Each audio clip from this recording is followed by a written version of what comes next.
Hi, Gerhard Bloom here, once again, looking at the tyranny and the delusions of the social justice movement. So, do you remember Lea Thomas, right? Lea Thomas is the failed male collared swimmer who now pretends to be a woman so he can realize his dream of being a winning athlete.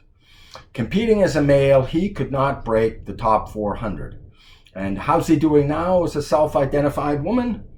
Turns out very well. He's crushing the female competition and isn't a little bit shy about prancing around and showing off his very male junk in the women's locker room, right? Gay? No, not a little bit. He's a pseudo-lesbian, right? So he dates women, has male junk, and competes against women athletes. Oh, and he's winning. And it keeps getting better for this Lea Thomas, right? The NCAA has just nominated this cheat for Woman of the Year. How wonderful. You know, how great are male athletes? Male athletes are so great. Not only do male athletes win in men's sports, they're now dominating women's sports. Absolutely outrageous, right?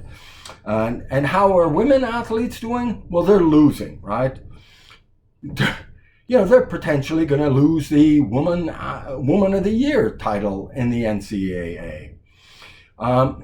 This is deeply problematic. I think it was 2010. Vanessa Williams, right? Vanessa Williams, dominant female tennis player, right?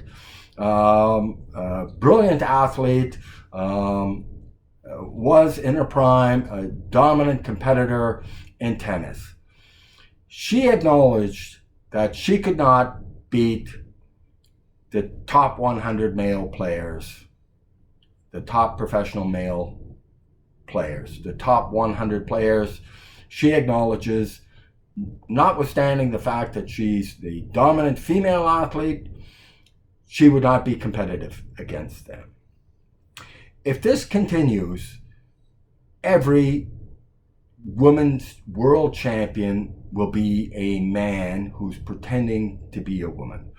I've seen Facebook posts about lauding this cheat as being brave and overcoming so much.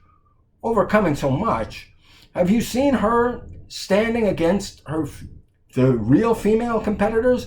It's like a father standing against his 9-year-old daughters, right? It's absolutely absurd. He did not overcome so much, right? I saw an interview with Lea Thomas explaining his remarkable success. And, well, he just didn't feel comfortable in his own skin. And now that he can concentrate on swimming, this sense of confidence and purpose and, just propelled him from beneath the top 400 to be the dominant female swimmer in the NCAA. People actually pretend to believe this nonsense. I don't. And I don't think you do either. And if you do, give your head a shake. You're just being stupid. Just being stupid. So, as long as this leftist authoritarianism continues, females will continue to be victimized by predatory males admitted into women's prisons, into women's locker rooms, and stealing athletic victories that properly belong to women.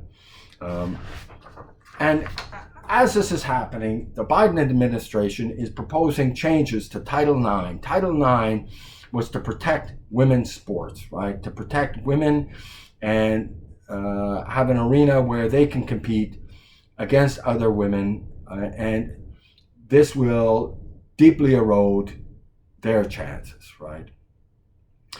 You wonder why there aren't more men identifying as trans women to steal titles. This is moral integrity. But this Lea Thomas obviously lacks any such moral integrity. And as he sets this example, other failed athletes or athletes that couldn't break into the prime for whatever reason, I shouldn't call them failed, they're just, not dominant and successful athletes. But imagine now for a moment, player number 101 on the male professional tennis circuit. There's millions of dollars of prize money at the very top.